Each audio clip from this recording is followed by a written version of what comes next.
What is up, NFL fans? It is your boy, Kevin Phillip Fox, with the Legit Football NFL podcast. I hope you guys didn't miss me as much as I missed you. It's been a tumultuous couple weeks in the legit streets, but we are back and we are more ready than ever to talk about football. And I have two great nuggets of information for you guys. First and foremost, we got our boy Armand holding it down in the chat. As always, Armand, great to see you, my brother. And also, ladies and gentlemen, I'm not coming at you alone, but I'm not coming at you with my usual band of misfit toys. That's right. I have a new guest for the first time in legit football history. We have from YouTube, Hunnaball himself. What is poppin', Hunnaball? What's up? What's up? Happy to be here. Yeah, man, we're happy to have you, man. McFadden's been talking you up, and now we finally get a chance to see it with our own two eyes in the flesh.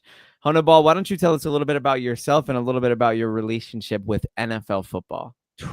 Well, it's quite an abusive relationship, to be honest with you. I'm a Giants Isn't it fan, always? so Oh, God. tough. It's tough, but hey, rings, brother. Rings. Rings, yeah.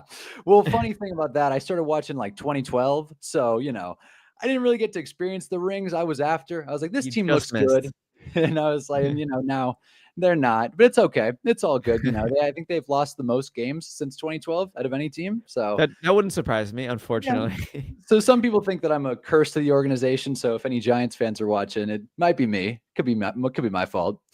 It's Hunnaball's fault. It's got a good ring to it. Yeah, right. I love it. I know McFadden because we coached together a youth team, and it's funny, he outcoached me in our last playoff game. No. Yeah, he beat me. His Raiders took down my Dolphins, which is ironic because he's a Dolphins fan. But yeah, he took me down. So still pisses me off to this day. So he's a hell of a coach. Oh, and that doesn't surprise me, man. He really is the coach of the legit football roster as well. So I kind of feel like, at times I feel like I'm the QB, but sometimes I feel like I'm the punter. You know what I'm saying? I hear you. And it is what it is. But Hunnaball, we're really happy to have you. And why don't you tell people, you have a channel on YouTube, correct? You want to tell people a little bit about your content and like the style of it and like what you like to talk about and what kind of content you like to make? Yeah, man. So my content is a lot less. I try not to do the weekly kind of what's going on in sports kind of thing. I feel like a lot of people will do, oh, the Ravens are looking good or the Chargers aren't looking good. I try and do kind of like, I say football adjacent content, stuff like my last video I did on Madden. Then I've done videos on flags, videos on kind of how Netflix is kind of taken over, videos on the salary cap, kind of stuff that most football fans kind of gloss over. And to be honest, it's a lot of fun researching this stuff just for my sake, because I didn't know a lot of this stuff about penalties. Like, did you know that refs like study throughout the week watching film? I thought they just kind of packed the lip and went there on Sunday, So honestly, I mean, and from their work, you wouldn't assume that they watched any film, for God's sakes. So you think that, right? But according to the NFL's website, they're 98.9% accurate. So wow, yeah. I don't trust them. I don't trust it. It's skewed. That's what people said. And Hunnaball, you want to talk about curse, bro? I'm a Bills fan, so you want to talk about pain? You want to talk about officiating? We could talk to you about officiating a little bit over here in Buffalo, in Bills Mafia land. We got some gripes, but I digress. It's amazing to have you here. And without further ado, we will get into our legit headlines. We got some fun stuff to talk about today, Mr. Hunnaball. There's been some big developments. Starting with the big trade that happened, which a lot of people are kind of maligning. The teams, I'm hearing the streets call it a lose-lose trade. Personally, I think that's a little harsh, but we'll see. Brian McFadden's Miami Dolphins sent cornerback Jalen Ramsey, tight end Jonnu Smith, and a 2027 7th-round pick to the Pittsburgh Steelers, receiving safety Minkah Fitzpatrick and a 2027 5th-round pick in return. Ramsey gets a $1.5 million raise from Pittsburgh, while Smith re-signs for a 1-year, $12 million deal. Fitzpatrick returns to Miami, bringing veteran leadership and playmaking ability to fill gaps in the secondary. Hunnaball, give me your first hit thoughts on this trade. What are the Steelers like trying to get out of this season? What is success in Pittsburgh this year? I'm really trying to wrap my head around kind of what their goal is, because you hear different talking heads say that this is their like big push. But I mean, come on, like let's be honest. Like, it's a team that continues to spend on defense, which is not a recipe always for success, especially in the modern NFL. But at the same time, like, I admire that they're trying. A lot of teams don't try. And it's weird because the Steelers are held to such an odd standard. I feel like if the Titans made, like, so to speak, lateral move, no one would care, right? Or if the Yeah. Saints did it, no one would mind. But it's the Steelers and they signed Aaron Rodgers, so they're on this huge spotlight. And it's weird because, like, how many times are the Steelers in like this much offseason news? I feel like we haven't stopped talking about them with the George Pickens trade, the Yeah. DK Metcalf trade, the Yeah. Raj stuff, and now this. It's like they're making moves, but none of them are like, oh, wow, I see what they're doing. It's just really confusing. So, like, Yeah. as a fan, especially a non-Steelers fan, I see it and I'm just like, maybe I'm the dumb one. Maybe I'm the problem. Maybe I just don't understand what Mike Tomlin's doing because I just don't know what their goal is this year. So, like, what do you think, Kev? Yeah, it kind of feels like they're on a treadmill, bro, going nowhere fast, man. They're running in circles, but they ain't moving nowhere, bro. No, I'm not too impressed. I gotta say, I felt similarly when the Jets did the whole Aaron Rodgers thing, and he was 2 years younger, and he had one more full Achilles than he has now. Right. So I'm just I mean, and that's also like how many cups of ayahuasca, how many caps of shrooms are we past that now where he's just further removed from reality, or maybe he's more tapped into reality. That is Maybe. that is debated. But I just feel like I feel like I'm in Groundhog's Day, but instead of green and white, it's black and gold.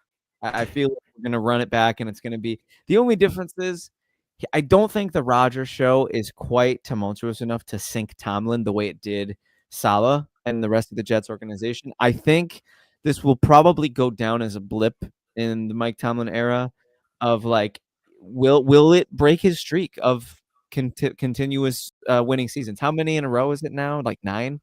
Probably, yeah.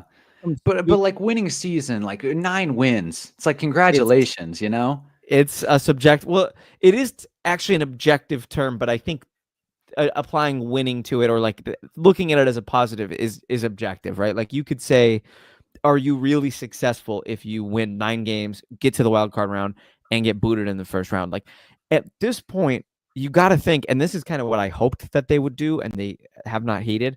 At this point, you kind of would think that the best case scenario for the Pittsburgh Steelers would be to go 1-16 and go out there and get their quarterback of the future, right? It makes sense. It makes sense. And it's like at a certain point, you're upholding that culture. One of my videos was how tanking just doesn't work because it's like if you're going to sacrifice your culture, then, you know, I don't think a quarterback's going to come in and fix it, especially a young quarterback.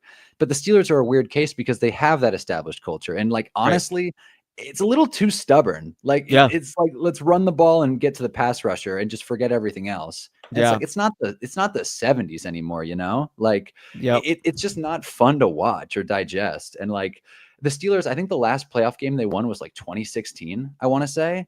Tough. And like since then they've lost to the Blake Bortles Jaguars. They've lost to the Baker Mayfield Browns. And like, I don't even know the rest. Like the Josh Allen Bills. Yeah, the Josh Allen Bills. There we go. Like that playoff game last season against the Ravens to close out their year. It was 21-0 at the half. I don't think or maybe no, what was it, like 21-7 or 21-14? It was one of the most lopsided, like 1 to 2 score games I've seen in my life. That first half was just running nonstop. Yeah, Russ was pretty pathetic with them. I hated the move to pull Fields. Let's give a last hit on this. Producer Anthony's giving us the signal. Time to move on, but let's get a last hit on this. Who do you like this deal more for, Pittsburgh or Miami? I think Miami is trying things. Okay. They're trying things. And I think we're going to get into Darren Waller next probably. But I like that Miami's trying to build some kind of identity, but I can't help but laugh. I saw some Instagram graphic that was like, they traded Minkah Fitzpatrick. They like leased Minkah Fitzpatrick's like prime. And it's like he had all these all pros and Pro Bowls with the Steelers. But now he's back on the team. So I'm glad because the Dolphins did need secondary help. And it was obvious Jalen Ramsey wasn't going to like last there. I think he was a cut candidate if this trade didn't happen. But like it's I think they got to figure out. It's so funny because they're kind of teams with opposite issues because the Steelers are a team that have that established culture and the Dolphins don't even know like who's the leader at this point. You know, you have Tua, who's, you know, almost all the way there. And then you have Mike McDaniel, who can't seem to really like lead a team. So it's like, what is the identity of the Dolphins at this point? Yeah, that's a really good point. It kind of feels like, and I'll just say, I'll tie the bow on it before we get to Waller. I'll just say, it does kind of feel like Steelers are perennially overperforming and the Dolphins are perennially underperforming. Lots of shuffle of us kind of just dogging the Steelers.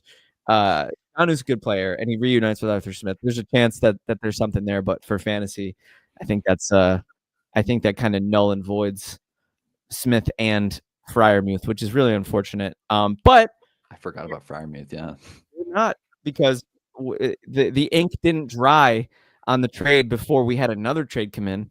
The Miami Dolphins trading a 2026 sixth round pick to acquire, drumroll please, retired tight end Darren Waller from the Giants, from your Giants, plus a conditional 2027 pick. So really no downside from the Giants on this.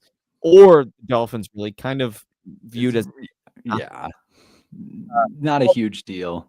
Formerly perceived as a top-tier tight end, coming out of retirement, reconnecting with OC Frank Smith, who helped shape his breakout years. This move fills the void left by Smith's departure.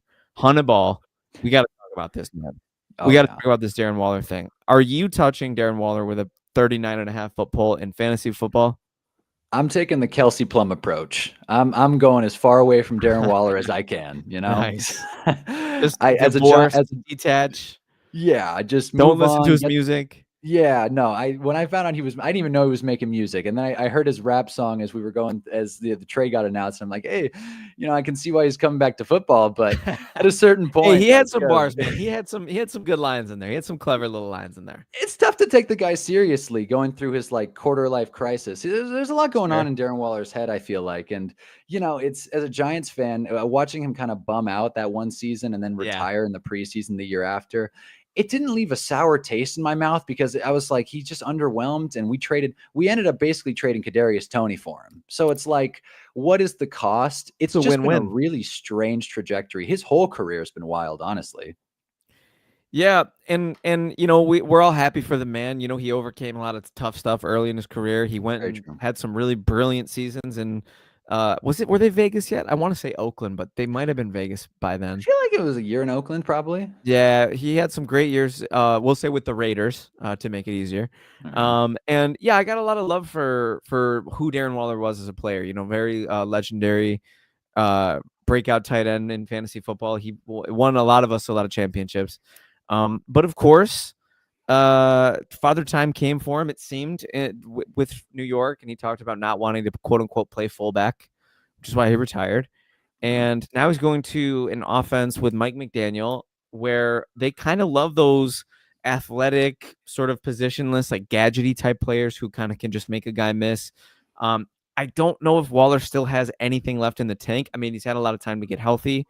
So if Waller has anything left in the tank, it will be very interesting to see if Mike McDaniel can do anything to even remotely maximize his late career potential. But yeah, I would say I'm in a similar position to you, Honeyball. I would say I'm a little less bullish against Waller. It seems like you're like, nah, like, no, thank you. I still have a sour taste in my mouth. You're a Bills fan. You remember that no call pass interference in Sunday Night Football, Bills Giants? Oh yeah, I was at that game. Yeah, that's awesome. Yeah, I was livid. And that's not even Darren Waller's fault. It's just when I think of him, I think of that and then the retirement, and it's like I'm good. I'm fine. And you know what? And you got those scars, bro. And you'll learn, with legit football, especially, we allow fandom to creep into analysis. It's kind of one of our quirks here is we believe football and fandom is the heartbeat of football. Fandom is the blood pumping through football. And that goes for analysis, in my opinion, as well. So if you hate Darren Waller for personal reasons, then hate him all you want, brother. You won't get a qualm out of me. I won't be drafting him, really. I don't even think in best ball. I don't think I'll even touch him in best. I don't know if you're a best ball guy. I haven't played it, but I'll study it. I appreciate it. I'm in the best ball streets, bro. I'm in the trenches, man. I got. Thank you, sir. Thank you, sir. Thank you, sir. Okay, that's a kind of a rude sound effect. All right, we heed, Anthony. We heed. I see him giggling in the corner. Anthony, get wipe that smirk off your face. I got a percentage of my portfolio already divvied out. That's how in the streets I am. All right, ladies and gentlemen, it is time, Anthony Weiner, for our That's right. We got a main topic. Main topic, Hunter. That's the thing. We have a little voice. That's actually Brian McFadden's voice, pitched up and reverbed and slowed down. Sounded normal. For my fantasy football degenerates out there who can't get enough fantasy football talk, legit football is going to be your happy place, because when Brian McFadden when the substitute teacher runs the school, you already know we're pushing in the video cart, we're pushing in the TV on the cart, and we're going to show you fantasy stuff because it's just what we like. It's what we do.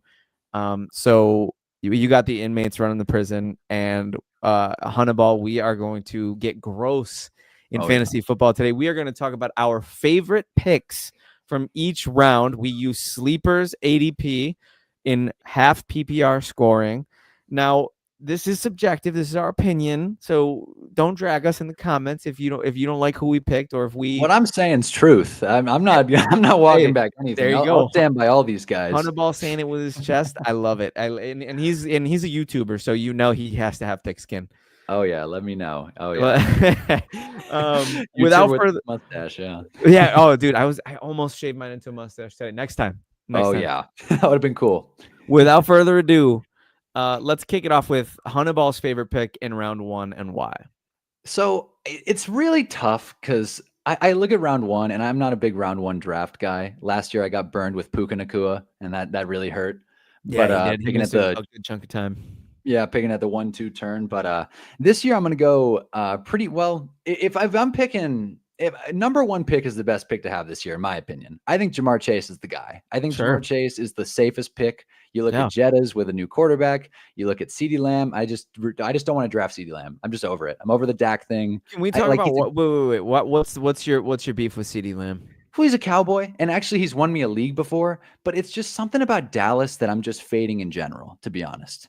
Like, it's just, I feel like there's an asterisk with every wide receiver. So I kind of accounted for picking late, maybe mid to late first. And with that, I got 2 picks. So I think one of these guys is going to win a league, and it's going to be either Malik Neighbors or Brian Thomas. I think one of them is going to win you a league. Which one? That's for you to decide. As a homer, I'm going to probably lean Malik Neighbors. If I can leave most drafts with Malik Neighbors, I'm going to be happy about it. But Brian Thomas is a beast. He's all explosion. When you get that size and that speed, like, who wants to watch the Jags and who wants to watch the Giants, honestly? But like, the usage is there, and they just had such good seasons last year. They're usage monsters. And I just think, honestly, both of them are probably going to be studs. Like, I could see a world where Malik Neighbors and Brian Thomas are 1-1 and 1-2 next year, like, very easily. Yeah, and I like it. I like the love for Neighbors because I see you got Chase. Chase is your official submission, right? We got to talk through all our favorites, right? Like, it's just the way that the cookie crumbles, and we got to give a fade. So you got a fade? My fade. Yeah, Jettas. Simple. Jettas. I'm not buying the JJ McCarthy thing. I just think we're assuming that he's going to be good. And I just think that's such a, like, Darnold was an anomaly, and it just, like, Justin Jefferson's a great wide receiver. I'm not taking it from him. I think if JJ McCarthy's fine, Justin Jefferson will do good. But it's like, if you're picking in the first round, you just don't want to risk it. If you miss your first round pick, that's your team. Like, I lost my league last year because of Puka. So it's like, do you really want to hitch your wagon to JJ McCarthy, who could be good, but like, and maybe Russell Wilson and Trevor Lawrence aren't exactly the prototype, like, best fantasy quarterbacks, but at least there's like textbook excitement. Like, I feel like you can build an identity with those guys. Taking Justin Jefferson, it's just kind of gotten stale. It's just boring, in my opinion. I'm honestly not mad at all at the Jettas pick. I contemplated floating that as my fade. I'll get into my favorites, and I think we might. I'm actually really happy that we have some disagreement here, because my number 1 favorite pick in the first round, and this is not where the disagreement comes in, but you'll see. My number 1 favorite pick in the first round is Bijan Robinson at the 104. I feel like picking at the 104, the player you're going to get in the second round is measurably better than the player you're going to get at, the 212, say you'll be picking at the, 209 or 208. So you're going to have 2 players that are significantly better than the second player that the person who picks Ja'Marr Chase is going to get. Or maybe not 2 players, but you'll have 1 player more than them that is at that caliber. And I agree that Jamar Chase is a great pick at 101. It's a little chalky for me, but you're right. I mean, if you get the first overall pick, you're doing a little happy they're dance. going to be on the field the whole game, you Yep. know? Yep, you're doing a little happy dance. You got Chase. I like Bijan. I think his upside is like a true workhorse, is like a true RB1. I think Saquon's a little riskier, but I'm not willing to put him in the fade category because I still think he's Saquon, and I think that offensive line and that offense is so good. My second favorite pick in the first round is actually CeeDee Lamb. Going at the 106. And I think I just totally disagree with you about Dallas. I understand where you're coming from, and I understand. I think you have Dallas fatigue, especially as a Giants fan. That's it. Totally understand, bro. And I don't blame you. I don't fault you for it. I think it's the kind of thing that creeps into things like MVP voting, things like fantasy analysis, because those things are so human based. But at the end of the day, they're especially CeeDee Lamb. I mean, I don't care if it's Dak Prescott. I don't care if it's Cooper Rush. I don't care if it's Trey Lance. He's going to get 7 receptions a game. He's probably going to get 85 to 120 yards, and he's going to very likely break one of those for a big game, probably a touchdown. He's CeeDee Lamb. It's such a buy-in of the player. I like Puka this year. He's probably my third, and I hate to do this to our producer because our producer is a huge Lions fan, but my fade in the first round is Amon-Ra St. Brown. I'm with you. Great player. And I just think 107 is a little rich. We know that is the Arya Stark offense, bro. They don't have a face. They can take on whatever identity they want. It could be a Jameson Williams week. It could be a Sam Laporta week. It could be a Gibbs week. It could be a Monty week. That's too many cooks for Amon-Ra to be the 107 and for me to take him over, say, Nico Collins, say, Malik Neighbors, say, Puka Nacua. So with all due respect to the talent of Amon-Ra St. Brown, he's my least favorite pick in the first round. Oh, thank you very much. Second round, I will kick it off. Yep. Because do you have anything you want to say about my picks in the first round before I'm with you with Amon-Ra. I'm totally with you there. He's a player that I was kind of bought into last year, and he, with Amon-Ra, you feel like he's not going to get hurt as much. He's like a Tyler Lockett type to go down, kind of avoid contact, but he was dinged up. He gets dinged up, and it's like you get to a point where when you don't have that, like he's obviously a great athlete, but you look at CeeDee, Jamar Chase, other guys, he's not there. So if you're not going to promise me health, then why take him at the 1-7? It's too risky. Yep. And I remember long stretches of time last year where he wasn't as helpful to your fantasy team as you needed him to be. I remember he had weeks where he kind of, I don't want to say disappeared, but maybe disappeared a little bit. Like he wasn't the most consistent player. So, but that's okay because it's a product of the rising tide lifts all boats, and Detroit is such a unit that sometimes it's just not your turn. And I think Amon-Ra was a victim of that last year. In round 2, hands down my favorite pick, and this is a contender for my favorite pick in the draft. I'm one of the people who is very bullish on it. I'll say it with my chest. I'll stand on my soapbox. I'm running out of metaphors to show how much I love Bucky Irvin at 207. I love this guy. I love the talent. I think he is in such a great situation. I think he's got a couple Jags behind him. I know we all love Sean Tucker, Syracuse, cute story. Oh, Rachaad White, PPR machine. I don't care, bro. I think Bucky Irving, I think he becomes a workhorse this year. 207, I'm taking him all day. Honorable mentions, I love Josh Allen at 208. Hero quarterback is not a bad strategy, in my opinion. I used to hate it. I used to be a zero quarterback, take your 3 guys like with your last 3 picks and one of them will end up being okay. But and then last but not least, I like Trey McBride at the 209. My fade is Jackson Smith and Jigba at the 211. He's going to the 211. I didn't even see that. That's rich. Yeah, that's rich, bro. And there's a huge trend, and I got to credit Mike Wright of the Fantasy Footballers. He talks about wide receivers following a breakout year always get overdrafted. It is like clockwork. You have a breakout year, next year your ADP gets inflated. I'm respectfully fading at that price point. I mid third, early fourth, maybe to second round when there's the studs on the board that we're still going to talk about in later rounds. I'll let somebody else fall on that. fall in that Well, you get grenade. you get that confirmation bias, I feel like, because there are these people who, like, took Jackson Smith-Njigba his rookie year, and he didn't quite do it. Yep. Then they took him his second year, and he finally put it all together, and they want that confirmation bias to happen again, so he gets shot up the board. I'm completely with you. I think a third-year wide receiver is tough. That second-year wide receiver pre-breakout, that's the sweet spot. That is the sweet spot where you would have got him last year, because he was probably going like crazy late last year, Yeah. I would imagine. Yeah, no, for sure. I'm with you. I'm with you. So I'll rattle off my main one. Josh Allen, you Hey, got him. there you go, my I guy. think, yeah, I think hero quarterback's never a bad shout. Sometimes it'll burn you, but it's not going to burn you with Josh Allen. Nope. This is a guy who last finishes QB2, QB1, QB2, QB1, QB1. This guy hasn't been out of the top 2 since COVID. Like, That's my dog. like that's high floor and high ceiling. So if you're gonna, like, there's nothing worse than doing the quarterback. Yep, I got a cereal box on my desk. There we go. That's my favorite player, bro. That's your boy. You can imagine, yeah. And he stays upright, he stays healthy, and, like, the Bills are never a team with, like, a ton of offensive firepower. He just finds a way. Like, no, Yeah. like, whether or not James Cook is doing it, whether or not Amari Cooper, like, because he didn't do anything, Stephon Diggs, it doesn't matter. Josh Allen's still going to put it together. So I'm all the way about Josh Allen. If I can leave the draft picking top of round 1 and get, like, one of these top wide receivers, and then split and get Josh Allen on the way back on that turn, I'm not mad at it at all. And you know what's kind of a weird, like, bonus about having Josh Allen as your QB1 is he's so easy to stack, because there's no Bills positional players that are too inflated. Like, no Bills. I think the highest, other than James Cook, which he's still like the RB like 14 right now. Yeah. No positional player for the Bills is like too expensive. Like, you can stack Josh Allen with some really late round guys that maybe we'll get into, because there's gonna be meat on that bone. There's gonna be value to be had. Who are you fading in round 2, Hannibal? Round two is tough, to be honest with you. I've just never been a Derrick Henry guy.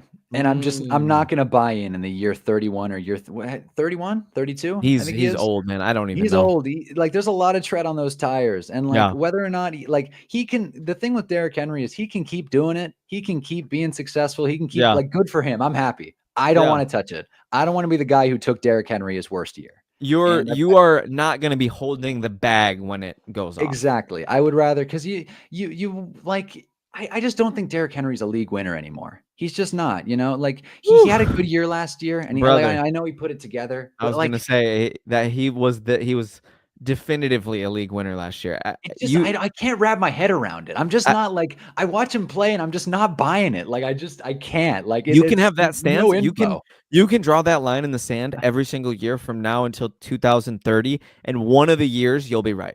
Exactly. Just are not going to be the one who inherits that risk of this could be the year that he stops being Derrick Henry. You're not going to inherit the risk. I respect that, bro.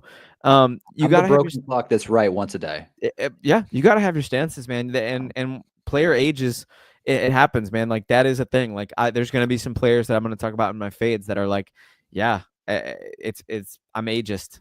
It's football, That's how it is. We joke about, you want to draft fun players. That's my huge thing with fantasy. You want to be able to look at your team and look at that team aesthetic. That's what I call it, and just, like, be happy. Like, I feel like as fantasy players, like the true nitty gritty guys, will just go on the app and just, like, okay, this is the lineup.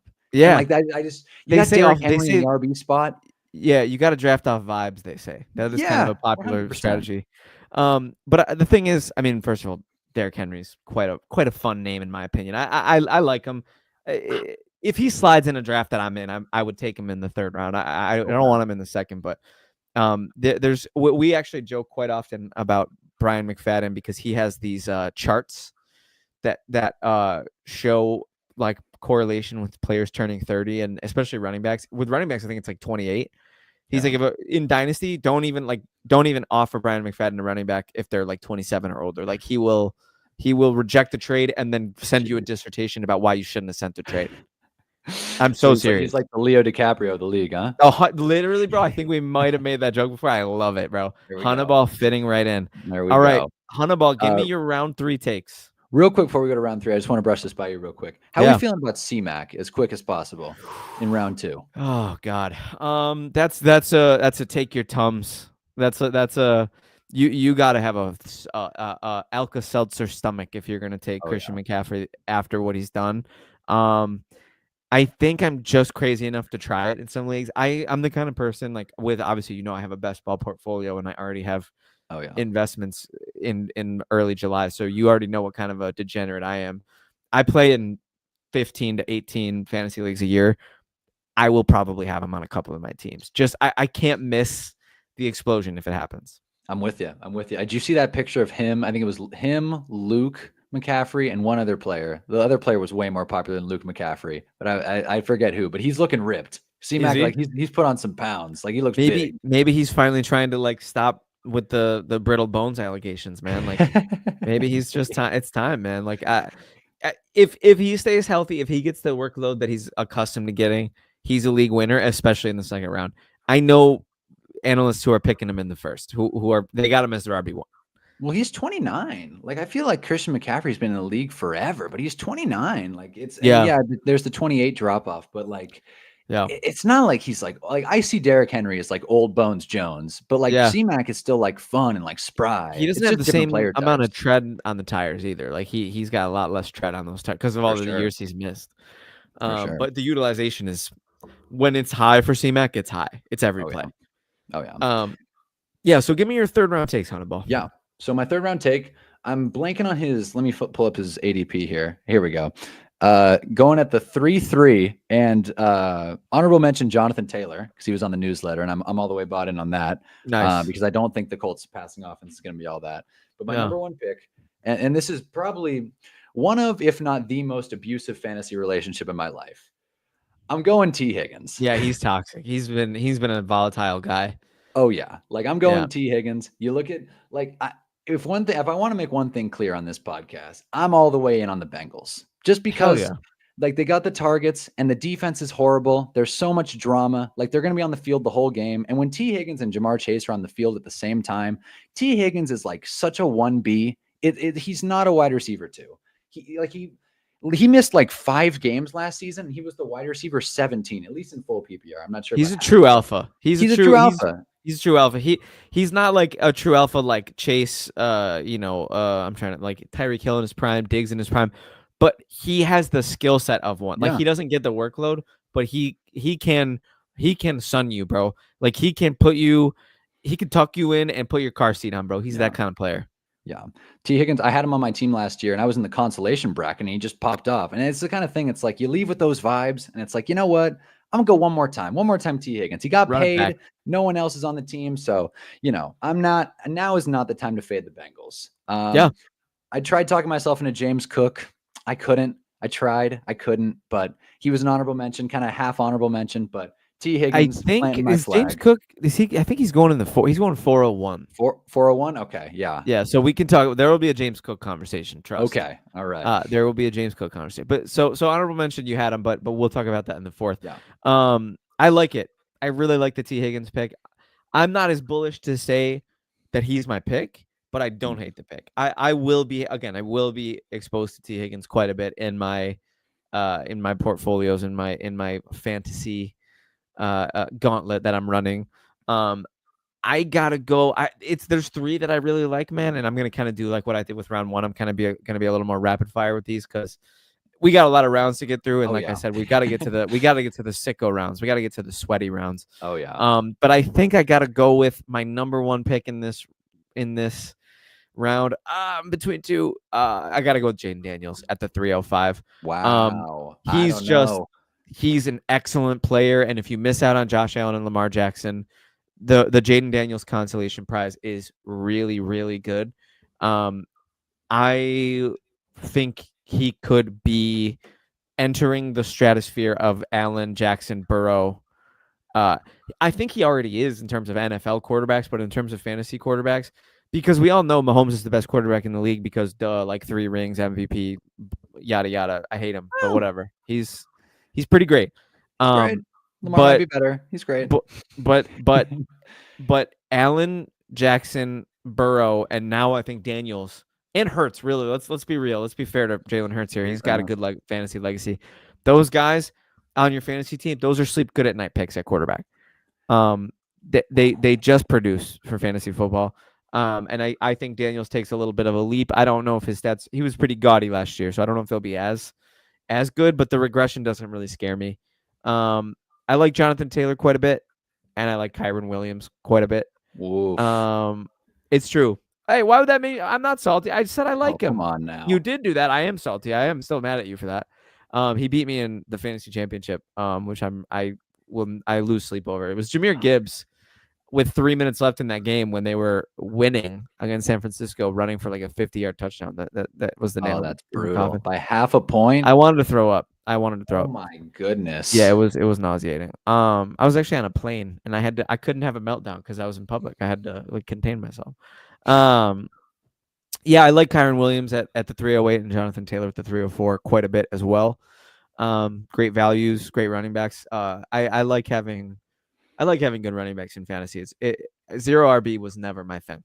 Oof. See, I'm all wide receiver. I'm all wide out. I think, because running backs they're going to get hurt. Like that's a higher likelihood to get hurt. So it's like your running back goes down. That's a killer. If you're going a high running back and they go down, oh man, it breaks my heart. I took Bijan his rookie year, smoked me. It destroyed me. And he was super volatile that year. He did not, and it was Arthur Smith's fault. It was Arthur Smith's fault. Yeah, no, I was pissed. I made a whole video about it. Nice. Yeah.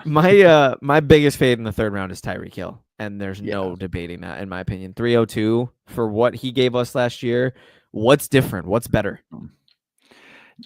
Nothing. I mean, he's more focused on being a track star at this point. I can't. He wants to be a TikToker, bro. He wants to be a Twitch, bro. He wants to be iShowSpeed. He wants to be Kai Cenat, like I'm good on that. I'm good on Tyreek Hill.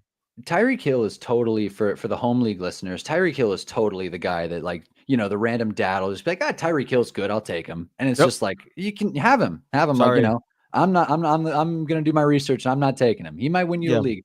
One time I had a guy in a league he had Tua, Jalen Waddle, Raheem Mostert, Tyreek Hill. Like he did the whole Dolphins thing. I think he even had whichever tight end they had at that point. Like he did the whole Dolphins thing, and it worked until a certain point. Yeah, which it always does, right? That honestly sounds like Brian McFadden's dynasty team. Yeah. Do you got another fade, or are we just doubling down on Tyreek? I think Tyreek's good. Yeah, to be honest with you, I don't know if this is more of a fantasy take or just a real take. I'm fading Jaden Daniels more so in real life. I'm just out on the Commanders in general, just because I think they're due for positive regression. Fantasy wise, not sure. Jaden Daniels still has that rushing upside, but I just don't think that the Commanders are going to keep doing it. I disagree with you, but I respect it. I respect your opinion. So many close games last year, like the Bears game, the Cowboys game. Yeah. Like people forget the Falcons game at the end. They had pixie dust for sure. I love teams like that, but those are the most fun teams. They really are. When you're playing them twice a year. Yeah. Right. Exactly. And they're not the most repeatable. So we'll see. Exactly. I'm just not counting on it. And again, when I talk about team aesthetic, uniform color comes into play a lot. Oh, hate the Commanders colors. Can't do it. They're disgusting. Yeah, they're nauseating. Breece Hall is another quick nod for fade in round 3. I think we're going to get a mixed backfield there. I have zero exposure to Breece Hall right now, and it's kind of weird. It's kind of a weird feeling. I'm just not in those positions where I ever look at Breece Hall and I get excited to push the button. Right. It's just not. It's not. He's not doing it for me. Let's talk about round 4. I will go off on the miniature point that you made about James Cook being in on Cook. I will double down for you, and I will make him my favorite pick of the 4th round. Okay. 401. Okay, you're gonna hear. Oh my God, you can't turn on a fantasy football podcast, an NFL podcast, a best ball podcast, and hear them talk about James Cook without them bringing up touchdown regression, because he had 16 touchdowns last year. And the first 2 years in his career, do you know how many touchdowns he had, Hunter Ball, in the first 2 years? 16, that's for damn sure. He had 2 in his rookie year, and he had 2 in his sophomore year. Dud. But hear me out. Regression is all about averages, right? So if 2 is none and 16 is a lot, don't you think we're kind of due for like a 7 to 10 touchdown season? It's possible. On the Bills offense with Josh Allen getting them down there. I feel pretty confident that the touchdown regression crowd, they're not going to eat crow per se, but I don't think they're going to be really happy when James Cook is still the player that he was last year. And there's the contract talk and yada, yada. He's showing up to OTAs. He's looking spry. He's looking healthy. There we go. I'm not worried about James Cook. for fantasy football at all. I think he's going to be just as good as he's been. Beyond this year, like in Dynasty, I'd be a little more worried because I'm not 100% confident he's going to get a contract to stay with Buffalo. But I am 100% confident that this year he will be the guy he was last year. Oh, yeah. And what I like about James Cook a lot is that if we go the Josh Allen, James Cook route, you're in the red zone and you're watching with popcorn. You're excited. Yeah. Like, this is fun. Like, someone's going to score. Josh Allen or James Cook. Good we stack. might even get a pass to one of them. So it's a great look. I think that's a really fun stack. Not a lot of people think of the quarterback RB stack, but if there's ever a time to do it, it's right now in Buffalo. I'm completely with you there. I like it, man. I like it. So I'll talk through my a couple of the guys I like. I like Hurts at 402. The tush push was not banned. Hurts dynasty owners had parties. Davante Adams at the 403. He's going late enough, and I know he's the wide receiver 2 in that offense, and I know we got Matty Staff, but I personally like Davante Adams quite a bit this year. I'm seeing some faces on a ball suit. I didn't see him on the 403. Goodness 403? Gracious. I guess that's my new fade. I didn't know he was going in the round. Oh, you don't like it? I thought you were talking value, so you don't like it. No, I'm not a fan. I'm all the way out on Davante Adams. Talk about tread on the tires. There's some tread on the tires, but he's still showing some of the most explosive talent and wide receiver plays that we've seen. Like, he was physically every bit of who he's always been in New York. Like, he was a beast on the Jets for sure. It's just kind of one of those moves. I didn't really see it on the offseason. It's like, oh wow, the Rams are like a whole difference maker. Like, I don't know. I saw Cooper Kupp's kind of fall off last year. Granted, he was a little dinged up, but I saw that fall off was yikes. Yeah, and I saw that and I just it soured me on kind of the Rams wide receiver 2 stack. And honestly, I'm a huge Puka guy, so it's tough for me to kind of foresee a huge season for Davante Adams, especially him going around 4. But sorry, continue. I think what we've learned with the McVay offense is that there is enough pie for 2 wide receiver ones. I do believe that, and I don't know where Kupp went. That dude was on a milk carton last year. I've never seen anything like that fall off. My fade in the 4th is Rashee Rice at the 407. Oh, is that your fave? Come on. We're gonna have a good conversation then, because I just come on now. Coming off of a torn ACL, a guy who watched his role get usurped by Xavier Worthy, and it's not like Travis Kelce. Look, he's bad, but he's not gone. You know, I don't think Rashee Rice inherits the same target share that he had pre-injury last year. I don't know if he resumes the same form. The Chiefs' offense is stagnant and hard to watch. Their O-line didn't get any better. Mahomes had his most human moment in his career, which, again, I hate the dude, but I got to give respect where it's due. He's one of the best to ever do it. So, yeah, I'm fading Rice, man. I have 0 Rice exposure. Oh, let's talk about it. Let's talk about it. I got 2 big picks, so I'll talk about Rice first. 4-7. Rice gives me nightmares for sure because I had him a bunch last year, and then Mahomes took his kneecap out, and that was one of the most frustrating moments of my life. Honestly, unbelievable. Because I was like, okay, this guy, he was putting together a wide receiver 1 season. Absolutely, and he's young. He's young. Like, I don't think an ACL injury is going to ruin his career. He's already practicing again, and I don't think round 4 is rich for Patrick Mahomes' number 1 target. I just don't. I think, especially in PPR, if you're going half-point PPR or, God forbid, standard, fair. If you're in a PPR league, Rashee Rice underneath, not only is he a good wide receiver that you're going to enjoy watching because the Chiefs get so much exposure, but also he's just like, he's a target machine. He's the kind of I like him more in PPR for sure. You can have in your lineup, and you know he's going to have that high floor. You know you're going to enjoy watching him. He might go off for a big touchdown. He's just high floor, high ceiling. I love Rashee Rice. When he went down, oh my God, it hurt my soul. Yeah, no, that was tough to watch, and you know, as a Bills fan, you can imagine my feelings towards the Chiefs, but I never like seeing anybody get hurt, and I never like seeing, like, I'm not a vindictive fan. I'm not a dunking on other fan bases kind of fan. I want everybody to have like good. I like banter as much as the next guy. Oh yeah. But I was pretty sad. I was pretty devastated for them, and seeing Rashee Rice go down like that, and in the way he did as well. But you make some good points. He's a fantasy darling this year, so I'm in the minority. I believe. Yeah. So you know, we'll see. Last year too. Yeah, we'll see where the pendulum falls. I'm not going to be if that ACL is any sort of a lingering effect, or if that Chiefs offense's regression is as inevitable as we all thought it was, I'm not going to be the one paying the price for it. Who else do you like in the 4th? The other guy I like him, I love him. He's going 4.12, so kind of that 4.5 turn. I'm all about Chuba Hubbard this year. I'm all about Chuba Hubbard, and no one wants to draft the Panthers. I get that, but listen, I'll be the one to step up and do it because I don't think there's any competition in that backfield. You got Rico Dowdle, like come on, Rico Dowdle for God's sake, like, and Jonathan Brooks is a person who exists, but after last year, he burnt so many of us. You're good. He's not going to play. Already. Yeah, he's out for the year. Yeah, he's already out for the year. Yeah, he's not going to play. Like he's done. So there's nothing to worry about there. Chuba just got his contract extension. He got his money. Like Dave Canales, man, I had to look at his name. I forget what's going on in Carolina. But Dave Canales, man, he goes up there and he's like, this is the gold standard. Like he's coming in early at practice. He's looking at film. He's like, this is the kind of player that the young people got to stand behind. And I just think when you have a team leader like that with a young QB like Bryce Young and a fun name like Chuba, it's just, you got to pick him.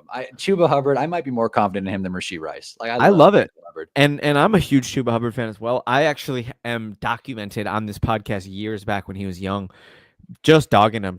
I didn't see it. I watched a lot of Carolina football and I didn't see the spark. I didn't see the juice. That's one thing. We're talking a lot about aesthetic, Hunter. I feel like you're a very vibes based all the way. Like, and I love it. I respect that so much. I feel very similarly about myself and my journey into analysis.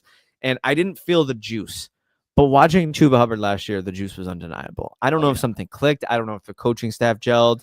I don't know if it was the opportunity was there. The opportunity was right. I don't know if the O-line got better. I don't know. It could be Canales. Chuba is a different player than he used to be. Chuba's got juice. He's a beast, man. He's a good player, man. He's shifty. He's little. He's one of those like little guys who kind of like can like make things happen. I'm a fan. I'm a fan of the pick. I'll definitely have Chuba exposure this year. Gotta give love where it's due, man. Chuba Hubbard at the 4.12. Drafted him. He's probably your RB2 at that point, and that's a really strong RB2. Great. Do you go wide receiver heavy to start? Chuba as your your RB1. I've seen worse. That's not bad. That's not even like that's all. I would argue that's damn near hero RB. I mean, the dude was RB14. Not quite. No, I mean, listen, Chuba's my guy. Yeah. I'll call it hero RB. I'll go for it. I got to throw a flag on that one, Hunter. I think the Panthers, look, man, I think the Panthers are up for a big step up this year. I think that whole offense is going to get better. I mean, you got Bryce, you got Tet, you got be fun to see who might be able to take that step forward. I just think I'm all in on the Panthers. Well, all in. I'm relatively in on the Panthers. We got two strong Hunter takes, an anti-Dallas, pro-Carolina. We're going to see how those age. You can always count on anti-Dallas from me. Anti-Dallas and anti-Philly. But we're going to see how those age. But in the meantime, Hunter Ball, you got to give us your 5th round favorite draft picks, and we'll increase our speed by like 1.25 just to accelerate these conversations. Try to get every round in the pod allotted time. Yeah. So this one's kind of a darling, but it kind of goes against my rule of kind of like vibes, aesthetic, the whole thing, because this player's got a dumb smile. But I love Courtland Sutton this year. I think Courtland Sutton's picture on Yahoo takes a lot of people away from drafting him, but the dude was a wide receiver 15 last year, and it can easily be duplicated. Like Bo Nix has an arm. He's got the rocket. Yep. And like he's going to have what I like about Courtland Sutton the most is he's going to have a strong start to the season.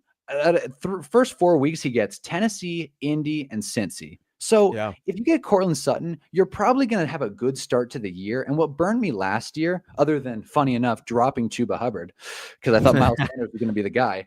Unbelievable. That's another reason why. Me too. I really was. I liked Miles Sanders quite a bit last year. 2 years ago, actually, it was. Yeah. So, Courtland Sutton's going to hit the ground running. And I think it's so important to start strong in fantasy. So I think Courtland Sutton's the way to go long-term, but also in the short term. If you're a guy that likes to go out there and make trades, Courtland Sutton in like week 3, week 4, you're going to be able to buy low on some wide receiver that's underachieving. And there you go. That's how you win a league. Hell yeah, bro. I'm so in, man. I love Courtland Sutton. He's a touchdown machine. He's a really good player, man. I test. That guy is, you look at him, you wonder if he had better quarterback play throughout his career, how much better of a wide receiver he could have been. Oh, yeah. He's got that potential, man. He's got that and he's still got a little bit of your second sneak diss at Russ. Russ. I'm sorry. I don't know about the second one. That's QB1 in New York. Russ is bad. I'm sorry. I apologize so much for your future. I think I like Jackson Dart a lot. I'm all the way in. You are all the way in. Is this? Wait, are we doing? Hold on. Is this a bit? No, this is not. I'm all the way in. I'm all the way in. I apologize. We in the future, when you're sad about this, I'll be a shoulder for you to cry on, even though I did tell you he was gonna hurt you. I'm all the way in. Thank He's you, got Anthony. the arm. You have no idea what assignment. All right. We gotta. I lost the last thing you said. What'd you say? You have no idea what Daniel Jones does to a man. Oh, that's so fair. That's so fair. But Russ, I think Russ will be worse because the worst thing you can give a man is hope. Okay, Anthony, I gotta give you your flowers here, man. I dogged your boy ARSB. My apologies. I got a 2-pack of Detroit Lions as my favorite picks in the 5th round. Ooh. I'm gonna start with Sam Laporta at the 506. Sam Laporta, I feel like, has the potential to have a tight end one season like he had as a rookie, kind of like Brock Bowers had last year. And again, it's a mouths to feed situation, and I already talked about why that is bad for Detroit weapons. But when you're getting them at the 5th and not at the 7th overall pick, I like it a lot more. I can stomach it a lot more, especially in a tight end landscape where beyond Brock Bowers and Trey McBride, there's really not a lot of excitement. Maybe you could throw George Kittle in there too. So I think Sam Laporta at the 506, if that's your tight end one, he's the last, in my opinion, of a tier of like the sleep good at night tight ends. Beyond that, you're gonna have some question marks. No doubt. I don't mind that pick at all. So let me ask you this: Are you mad if you're leaving round 2 with a tight end?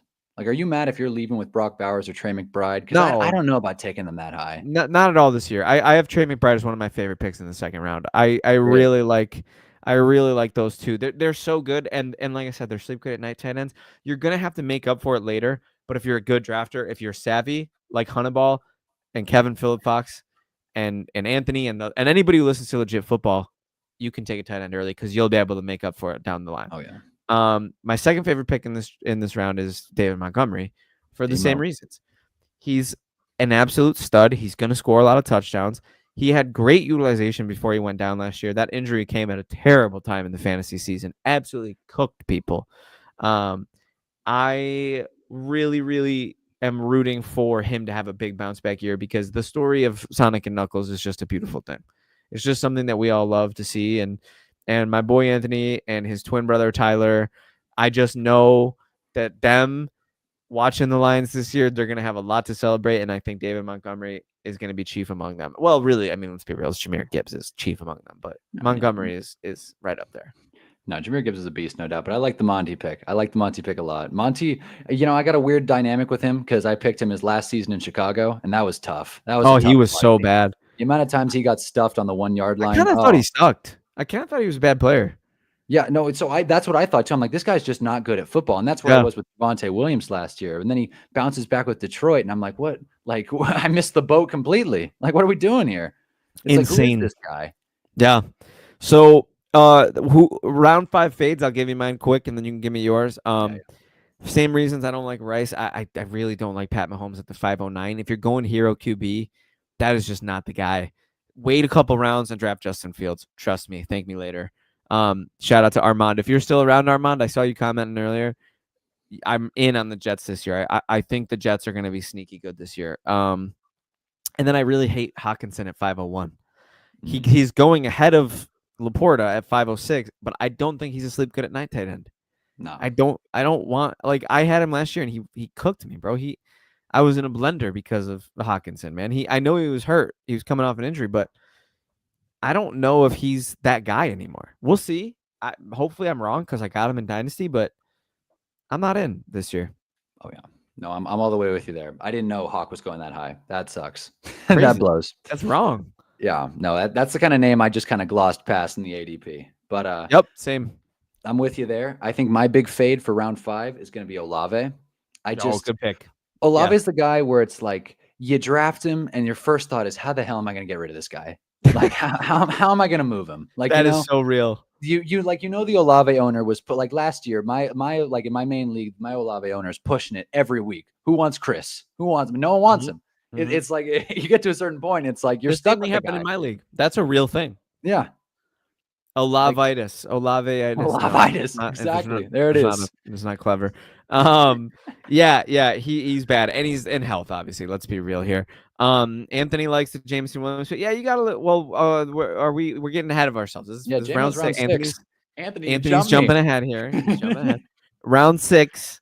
And Anthony, you might have spoiled one of our picks, man. Because Yeah, you did, Ant.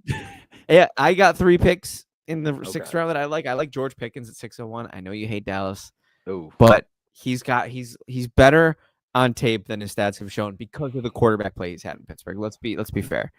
I know he's But tape doesn't get points. I know, but it will. It will. That's how you have to think of it, Hunter. It will lead to points. Tape That's where it gets me. I'm with you. George Pickens is a fun player to watch, but not when you're rooting for him to score fantasy points. I love it. We'll have to see. He's one of my picks. I like JMO at 602. I love JMO at 602. Yeah, all the way. It's a great pick this year. Again, talk about Lions. Again, because the price, we're getting these guys at a discount. We're not paying ARSB prices. We're not paying Gibbs prices. I like Gibbs just fine. I'm sure I'll have Gibbs exposure, but I'd rather get my Lions later in the draft. And then last but not least, and this one's dicey.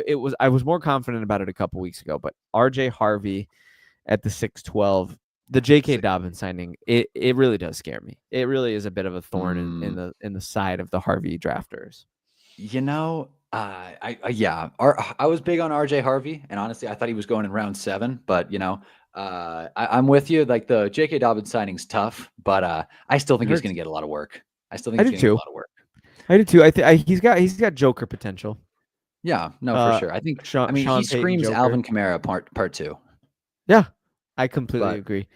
But yeah, so I'm all the way with you with JMO. I'm all the way with you. I think this is like poised for a breakout season. I think people that are avoiding Jameson Williams are fading.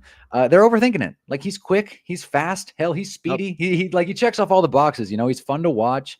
And when I'm reading John Morton, like the new OC in Detroit, he's all about it. He's saying like he's going to have a big season, and like, I don't know. I'm no fortune teller, but when the offensive coordinator says that he's going to have a big season, I'm going to trust the offensive coordinator, you know, like I'm not going to act like I know more than the Detroit coaching staff. So like Jameson Williams is a guy who I had in Dynasty, his rookie season. And it's been a roller coaster, no doubt. The suspension, the ACL. Suspended? Yeah, I was going to say, yeah. Yeah. Like it's been a roller coaster.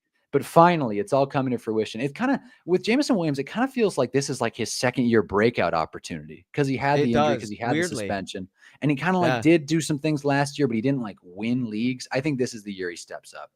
But I'm also a big Jerry Jeudy guy, which again kind of goes against my aesthetic thing. That Browns jersey kills it. But at the end of the day, he's a legit athlete. We were talking about him in the newsletter. You know, he's a good player to have. And I just think like if he can do it with Deshaun and Jameis and whoever else is throwing him passes, not that Cleveland's figuring it out anymore now, but I just think Jerry Jeudy in round 6, like he was the wide receiver 12 last year in PPR. Yeah. Like, that's something in round 6. It is, and the reason I didn't have him on my list is due to the uncertainty of the quarterback position. If they came out and said Joe Flacco was going to be the starter for the entire year, he would skyrocket up my board. But I'm so scared of Kenny Pickett and Shedeur Sanders and Dylan Gabriel that I just can't. I can't confidently. I will have Jerry Jeudy exposure this year, but I'm not confident that he'll be good at all. Who do you think is going to get the most reps in that quarterback room, like whole season, provided everyone stays healthy? Flacco. Oof. Okay. I do. And I'm not mad at it. I think it's best for the fantasy. I think he's the rising tide. I think everybody gets a little bit of a bump in the rankings because Flacco can support fantasy ecosystems. He's proven it. No doubt. He's done it time and time again. My fade in the 6th is Tet McMillan. I know you like him. You talked about being in on the Panthers. I like the Panthers. I'm not drafting Tet McMillan. I like there you go. I think he'll be good. I don't think I'm drafting him. Good NFL player, fantasy as a rookie. It's just he screams underperforming to me. No doubt. I'm with you. Underperforming. Yeah. I got one more. I missed. Shoot.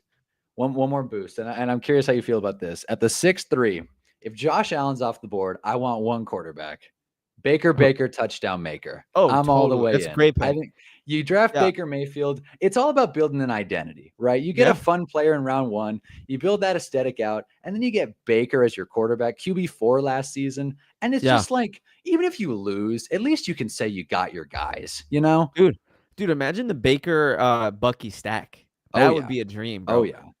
What's your take on Bucky? You like Bucky? I feel like you didn't weigh in on Bucky. I like Bucky, but to be honest, that Tampa Bay backfield, especially with like the new offensive coordinator, it scares me a little bit. You're nervous. It feels like they're always trying to push out the old and in with the new. And while it's They kind of have a been. new system, They like have been.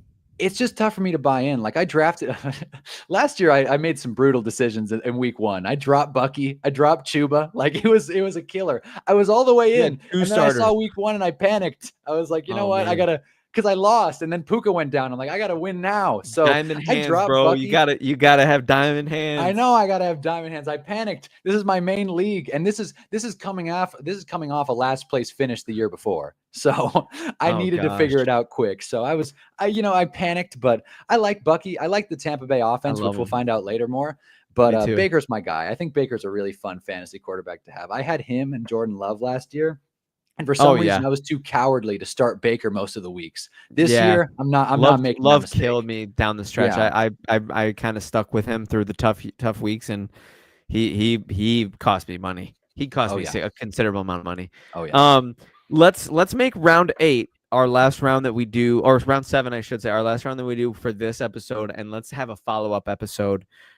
Because we're getting up over an hour, and I think I'm confident that you'll be back on the show, and maybe we can get a little bit more of a panel, and we can go rounds 8 through the rest of the draft next time. We got to do our last round. We got to tie a bow on it. Last dance. Let's do it.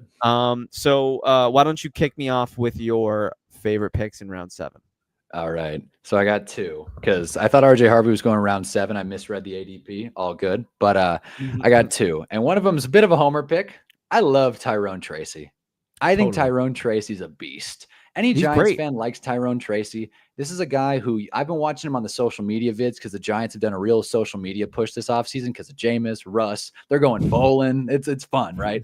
I love and you got Tyrone Tracy who's out there, and he's like talking to the camera, super stern and confident. He's like, I think I'm going to get 1,500 yards this year. I'm like, hell yeah, dude. Do it. Like, let's go. Like on the ground. Let's do it. And receiver in college. So there's that receiving upside. And I got a couple stats for you, Kevin. So Tyrone Tracy, last season, 839 yards on the ground, 4.4 yards per carry, 5 touchdowns, 4 fumbles, 192 attempts, right? Not a crazy stat line. Here's Breece Hall, 876 yards, 4.2 yards per carry, 5 touchdowns, 6 fumbles, 206 attempts. Yikes. Like it's picking one. I'm splitting hairs. I'm picking cherries. But if you're getting Tyrone Tracy in round 7, and I love the Giants, and I think Cam Scadaboo's a really fun player, but Tyrone Tracy's the alpha in this backfield. Does Scadaboo scare you off the Tracy buy though? Like not at all. Not at all. Even the red zone upside. Are you fading Scadaboo then? I'm fading Scadaboo as much as a Giants fan can fade Scadaboo. I think if he's available around late, I'm grabbing him. But I see him. I wanted to put him on my list, but I just couldn't because I'm all the way in on Tyrone Tracy. I have less Tracy exposure than I would have liked, given because I was very in on the player last year. I test, bro. Vibe check. Do you remember? You said you started watching football in 2012, so you probably don't remember too well, but maybe you do. Oh, I remember Ahmad Bradshaw and Brandon. Oh no, that's funny. That's not what I was going to talk about. I was going to dude. It's actually a Buffalo Bills player that Tracy kind of reminded me. He kind of reminded me of Fred Jackson a little bit. Oh, love Fred Jackson. Hell yeah. Yeah, one of my favorite players all time. And Tracy has like a similar story. Like, not a highly touted guy. Like, kind of has to work for everything he gets. Like, kind of has a similar running style. They both kind of glide a little bit. I love the way Tracy runs. He's a great player, man. And I would be stoked to get him, but I also feel like there's a decent chance that his workload gets eaten into. And let's not forget Devin Singletary's not dead. Like, he's not great, but he's there. You know what I mean? The motor's not humming anymore. I used to love the motor, bro. If you see the headline that, Bills guy, if you see the headline that Devin Singletary got dropped in free agency, are you like, if he doesn't make the 53, are you going to be shocked? No, I wouldn't. But I also wouldn't be shocked if he gets 6 carries a game annoyingly. See, I'd be shocked. I'd be shocked if we got 6. Dave loves him. That's his guy. Yeah, but I don't know. I don't know. I think Scadaboo's the new guy. Like, you should hear Dave talk about Scadaboo. He loves him, and I just think then that should probably scare you off Tracy a little bit. No, I think the Giants are going to go run heavy, and I think there's plenty of pie for both of them. That's why even if Scadaboo does eat into his touchdown upside, I'm with it. I don't care. Learn from your mistakes last year and have diamond hands with Tracy. All right. Oh, yeah, wade through the water there. Do you got any other picks in the 7th you really like? Yeah, I got one more real quick. In the 7-7, I said T. Higgins was probably my second most abusive fantasy relationship. This one's for sure my first. At the 7-7, I'm going with Mark Andrews. Wow. This is a guy who went back to the well. he had a weird, really weird season. He got into that car accident right before the season, so he was kind of janky to start. And then people are always worried about Isaiah Likely. I'm not worried about Isaiah Likely. This is a guy who's been supposed to beat Mark Andrews for years now. He would have already. Clearly, Mark Andrews is the guy. And what I love doing in fantasy is fading players who have bad performances in the actual playoffs.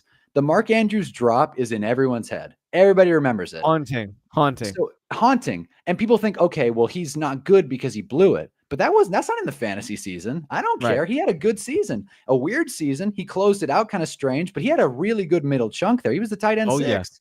So if you're getting him in round 7, if you miss out on all the big tight ends, you can get a 29-year-old Mark Andrews who's, just he's solid. Like, you're not going to, like, you might get some bad weeks out of Mark Andrews, but I think the days are over of bad seasons out of Mark Andrews. I think I totally agree with you, man. I contemplated making him my pick. I'll give you my big 3 in the 7th round. My number 1 pick that I'm targeting in the 7th round. Let's be real here. I have a name that I think I will probably have more exposure to than this guy, but I gotta give the love. I gotta give the flowers to Bills wide receiver Khalil Shakir, because he is Josh Allen's number 1 passing attack. Like, he's his number 1 passing weapon, and you can get him at the 7-8. That's crazy, bro. That's crazy. Khalil Shakir, he led the NFL in yak for a good chunk of last year. He's an incredible tackle breaker. He's an incredible he's a very maneuverable guy. I love Khalil Shakir. They gave him a big contract extension this offseason. They told you how they feel about him. Can't believe you can get Tony Pollard at the 703. That's kind of unbelievable. Kind of blasphemous. I think he's going to be the starter in Tennessee. I like Spears just fine, but I'm not afraid of, like, kind of like the Likely stuff. If Spears was the guy, he would be the guy, and he hasn't been. So I think Spears has a weird story. Bro. 1 ACL, come on. Yeah. But I gotta give the pick. The name I was really considering as my number 1 is Travis Hunter at the 702. Ooh, I love Travis Hunter. So risky, but the if it pays off, you have a potential top 10 fantasy wide receiver in the 7th round. And I'm not afraid of the defense stuff. I think he'll play possessions, but he's got that juice, bro. I watched a lot of Colorado last year, man. He is a X factor, man, and he scored really well with Matt Harmon's reception perception, which is a huge metric for wide receiver play, especially when they're not getting the ball. So you got to give love to Travis Hunter, and then I'm fading Ayuk at the 7-12. Fair enough. Coming off torn ACL. No, thank you.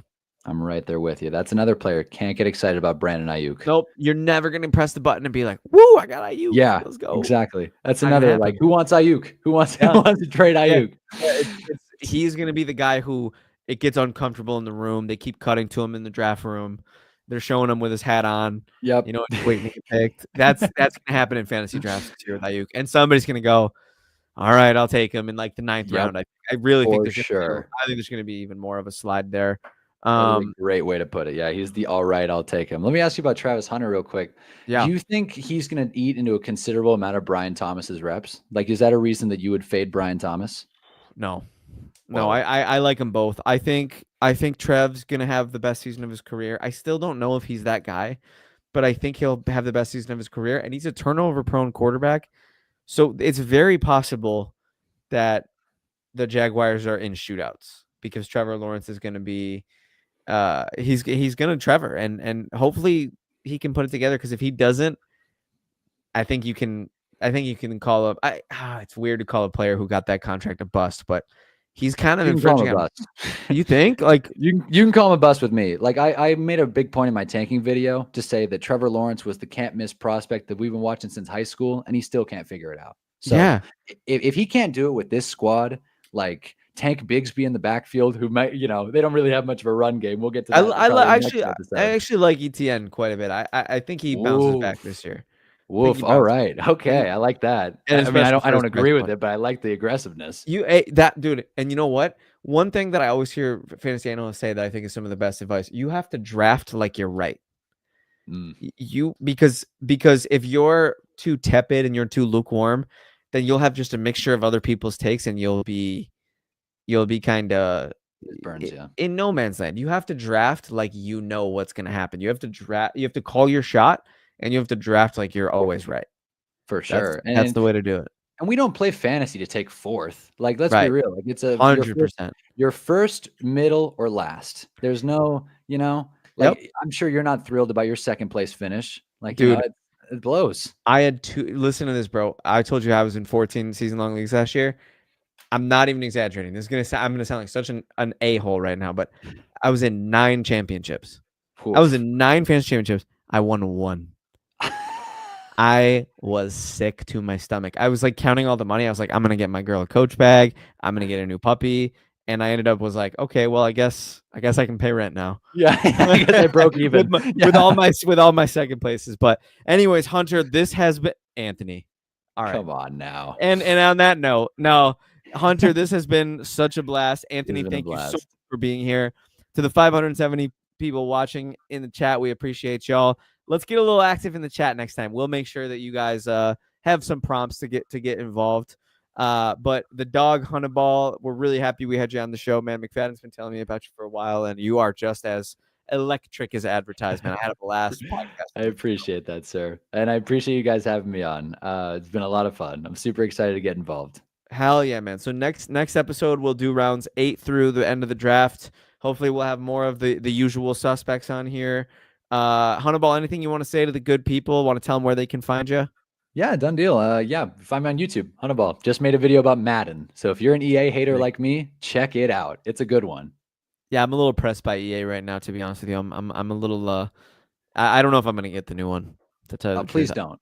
I hear the same crap every year, so don't. So the thing about getting it this year, real quick for the viewers at home, the EA like exclusive license with Madden is running out this year. So if we all just protest and don't buy it, we're gonna get a lot better football games over the next few years. So please, forget what I said in fantasy. Don't buy Madden 26, please. I love it. Hey, Honeyball's he's got a take, and he's saying it with his chest. I respect it. And I'll leave you guys with thanks for being here. We appreciate y'all. Great things down the pipeline for legit football. You guys are going to get sick of us with how often we're going to be on your timelines, how often we're going to be on your feeds, how often we're going to be on your YouTube homepage. I don't know what you call it on YouTube. And hopefully myself, Honeyball, Ant, Age, Brian, NFL Stats, Jimmy Ray, hopefully we're all part of the cocktail that is your football content consumption. Ladies and gentlemen, my name is Kevin Phillip Fox at the Buffalo Trill. He's Honeyball, and we are out.